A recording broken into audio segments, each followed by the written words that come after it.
রং বদলের ব্যাপার স্যাপার ভবানী প্রসাদ মজুমদারের।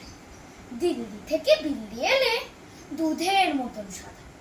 কলকাতার এই কালো বেড়াল বললে তাকে, দাদা আসুন বসুন, কি কেমন আছেন, বাড়ি খবর ভালো? সাদা বেড়াল বললেন, আহ তোমার রংটা কেন কালো? কালো বেড়াল বললেন, শুনুন, রাখুন আগে বেডিং। আমি যখন জন্মেছিলাম চলছিল লোডশেডিং। কোচবিহারের রাজার ছিল একটা কালো হাতি। যখন তখন সে হাতিটাই করতো মাতামাতি। একদিন তার কাণ্ড দেখেই চমকে গেল পিলে। 5 টাকা পর কাঁচের সাবান ফেললো হাতি গিলে। পরদিন কি ঘটলো ব্যাপার বলছি শোনো দাদা। সাবান খেয়েই কালো হাতির বাচ্চা হলো সাবান।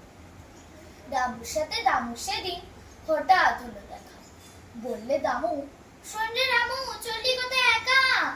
9 মাস বাদে দেখা হলো, কেমন আছিস? ভালো? আগে তো বেশ ফর্সা ছিলিস, এখন কেন কালো? বললে দামু, কেমন করি, রঙগুলো সব ময়লা।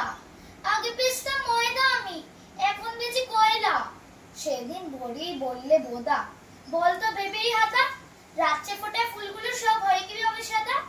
বললে হাদা, হায় রে গাধা, এ তো সবাই জানে। অবাক হয়ে তাকিয়ে কেন থাকিস আমার পানে? রাত্রে ফোটা ফুলগুলো না ঘুমিয়ে জেগে থেকে হয় সারা দেহেই জ্যোৎস্না মেখে মেখে। নমস্কার।